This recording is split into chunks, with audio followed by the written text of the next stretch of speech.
नमस्कार, मेरा नाम है मयंक शर्मा। तो आज हम बात करने वाले हैं नागरिकता संशोधन अधिनियम 2019 के बारे में। दरअसल हम इसके बारे में बात इसलिए कर रहे हैं क्योंकि सोमवार को यानी कि 11 मार्च 2024 को गृह मंत्रालय के द्वारा एक नोटिफिकेशन जारी की गई, जिसके द्वारा पाकिस्तान, अफ़गानिस्तान और बांग्लादेश से आए शरणार्थियों के लिए अब आधिकारिक तौर पर भारत की नागरिकता मिल जाएगी। तो ये सीएए जो है वो है क्या असल में? उसकी शुरुआत क्यों हुई और कहाँ से हुई? तो इसके बारे में हम थोड़ी-सी एक रूपरेखा समझने की कोशिश करते हैं कि वर्ष 2016 में सीएए यानी कि नागरिकता संशोधन अधिनियम 2016 पेश किया गया था। इसमें 1955 के कानूनों में कुछ बदलाव किए गए थे। वो बदलाव क्या थे? जिसमें भारत के 3 पड़ोसी देश यानी कि अफ़गानिस्तान, बांग्लादेश और पाकिस्तान से आए गैर मुस्लिमों को यानी शरणार्थियों को नागरिकता देना, ठीक है। अगस्त 2016 में इसे संयुक्त संसदीय कमेटी को भेजा गया था और 7 जनवरी 2019 को इसकी रिपोर्ट सौंपी गई थी। इसके बाद क्या होता है, 9 दिसंबर 2019 को लोकसभा में इसको प्रस्तावित किया जाता है और 11 दिसंबर 2019 को यह विधेयक राज्यसभा से पारित हो गया। अब 12 दिसंबर 2020 को इसको राष्ट्रपति की मंजूरी भी मिल गई, लेकिन 4 साल का एक लंबा अंतराल लगा। उसके बाद आज यानी कि 11 मार्च को गृह मंत्रालय के द्वारा इसको जो है एक नोटिफिकेशन जारी करके इसको प्रॉपर कानून बना दिया गया है कि अब जो भी शरणार्थी इन देशों से यहाँ पर आए थे उनको नागरिकता दी जाएगी। यानी कि जो गैर मुस्लिम इन देशों से 2014 के पहले भारत आ गए हैं उनको नागरिकता मिल जाएगी। इसमें जिन लोगों को नागरिकता दी जाएगी उनमें हिंदू, सिख, बौद्ध, जैन, पारसी और ईसाई हैं। अब इसमें ये तो एक मामला हो गया कि भाई जो सीएए है वो किसी की नागरिकता छीनने के लिए नहीं लाया गया है, वो दरअसल नागरिकता देने के लिए लाया गया है। अब ये नागरिकता दी क्यों जा रही है, इसका कारण क्या है? कि देखिए साहब, क्या था कि ऐसा सरकार का कहना है कि जो हमारे पड़ोसी देश हैं यानी कि भारत, पाकिस्तान, जो हमारे पड़ोसी देश हैं अफ़गानिस्तान, बांग्लादेश और पाकिस्तान, तो 1947 के पहले तो बांग्लादेश और पाकिस्तान भारत का हिस्सा थे, तो यहाँ पर सब लोग एक साथ ही रहा करते थे। लेकिन कुछ देशों का धर्म के आधार पर बंटवारा हो गया। तो अफ़गानिस्तान मुस्लिम कंट्री है, इस्लामिक कंट्री है, पाकिस्तान एक इस्लामिक कंट्री है और बांग्लादेश और एक इस्लामिक कंट्री है। हिंदुस्तान एक सेकुलर देश है, यहाँ पर सभी धर्मों के लोग बड़े ही स्वतंत्रता और आज़ादी के साथ रहते हैं। यानी कि इस बात को समझने की कोशिश करिए, यानी कि स्वतंत्रता आज़ादी के साथ रहते हैं और स्वतंत्रता के साथ बोलते हैं। और उसके बाद कुछ लोग कहते हैं कि भैया हिंदुस्तान में डिक्टेटरशिप है। ये समझने की बड़ी ज़रूरत है और यहीं पर रहकर आराम से उनको बोलने की पूरी स्वतंत्रता है, वो बोल पाते हैं, उनको कुछ यहाँ पर किया नहीं जाता। तो ये एक अलग बात हो गई।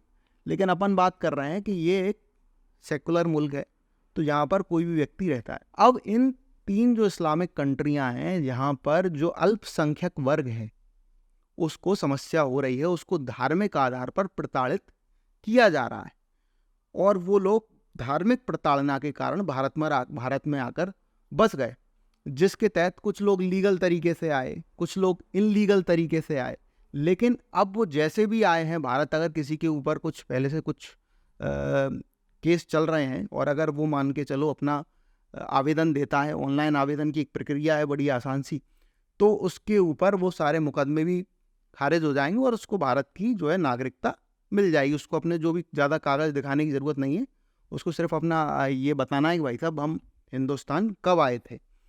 अब इसमें समस्या ये हो रही है, कुछ लोग ये भ्रांतियाँ फैला रहे हैं कि इसमें जैसे कि मुस्लिमों की हिंदुस्तान में पता नहीं क्या दुर्दशा होने वाली है, जैसे कि उनकी कोई नागरिकता छीन रहा हो। अब ये मेरी एक बात समझ में नहीं आती कि भाई साहब, हिंदुस्तान ना तो धर्म के आधार पर कभी बटा था, हिंदुस्तान से कुछ मुल्क अलग हुए जो धर्म के आधार पर अलग हुए। उसके बाद भी यहाँ पर 80% आबादी हिंदुओं की रहती है और अल्पसंख्यक वर्ग बहुत सुकून से और बहुत तरीके से यहाँ पर सुकून से रहता है। लेकिन कुछ लोगों को जो है वो आदत पड़ चुकी है, उसका अपन कुछ नहीं कर सकते। बरगलाने की, चुनाव आ रहे हैं तो उनके पास कोई और मुद्दा है नहीं। यहाँ पर हमने सिंपल सा ये करा है ना कि वहाँ पे जिन लोगों को समस्या हो रही है वहाँ मुस्लिमों को समस्या थोड़ी हो रही है भाई साहब।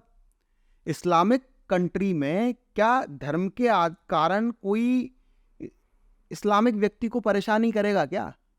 जो इस्लाम का मानने वाला है उसको इस्लामिक कंट्री में थोड़ी परेशान किया जाएगा। ये सिर्फ इसलिए किया गया है कि वहां पर धर्म के आधार पर परेशान किया जा रहा है। सिंपल सी बात है, लेकिन समझ में नहीं आ रही है अल्प बुद्धिहीनों के। बुद्धि हो तो समझने का प्रयास करें, छोटी सी बात है, लेकिन इसको भी राजनीतिक षड्यंत्र बनाया जाएगा, इसको भी एकदम पूरा, इसमें भी बहुत इंटेलेक्चुअल बनने की कोशिश की जाएगी। भाई तब कछु इंटेलेक्चुअल बनने की आवश्यकता है ही नहीं, ना कोई रिसर्च और फालतू का ज्ञान पेलने की आवश्यकता है। सीधी सीधी बात है कि वहां कुछ लोग थे जो अल्पसंख्यक हैं, उनको जो वहां पर बहुसंख्यक वर्ग है उस अल्पसंख्यक को धर्म के आधार पर परेशान कर रहा है। बेचारे परेशान होकर यहाँ पर आ गए। अब यहाँ पर एक मुद्दा और निकल रहा है कि नॉर्थ ईस्ट में जो है उनको थोड़ी सी समस्या उत्पन्न हो रही है। उनका कहना है कि भैया हमारे अधिकारों का हनन होगा, हमारे क्षेत्र में वो आकर रहेंगे, यहाँ पर आबादी बढ़ाएंगे, हमारे संसाधनों का इस्तेमाल करेंगे।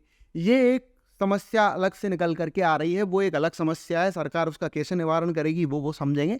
लेकिन ये जो मुस्लिमों को टारगेट बना करके ये किया जा रहा है ये बिल्कुल गलत है। ना तो ये किसी की नागरिकता छीन रहा है, ये सिर्फ गैर मुस्लिमों को नागरिकता देता है जिनको वहां पर समस्या हुई है। मुस्लिमों को भी ऐसा नहीं है कि नागरिकता नहीं मिल सकती, बिल्कुल मिल सकती, उनके लिए दूसरी प्रक्रिया है। जैसे कि भारत में पाकिस्तान से बहुत लोग आए, अदनान सामी आकर के भारत की नागरिकता लिए। आइए आप, अगर आपको भारत का नागरिक बनना है तो आपको उसके लिए अलग प्रक्रिया है। ये तो उन लोगों के लिए प्रक्रिया है बेचारे जो परेशान है। तो भाई साहब सिंपल सी बात है, ये कोई अब इसमें कुछ लोग कह रहे हैं कि भाई राजनीति करी गई है, अभी क्यों लॉन्च किया गया। वो सरकार का अपना मामला है, उसको कब क्या करना है वो सरकार जाने, सरकार का काम जाने। अपने को इतना पता है कि ये जो किया गया है बहुत बढ़िया किया गया है और बहुत आवश्यक था ये करना। तो इससे किसी का ना अधिकारों का हनन हो रहा है, ना किसी को तकलीफ है, ना किसी को समस्या है। कुछ लोग बेचारे परेशान थे, उनके पास ना इधर घर था ना उधर घर था। उनको भी, वो भी इंसान है, तो उनको भी थोड़ी सी अगर मानवता किसी के अंदर हो तो इस बात को, इस दर्द को समझने की कोशिश करो कि भाई साहब धार्मिक उत्पीड़न क्या होता है, समझो, वहाँ जाकर पता चल जाएगा आपको।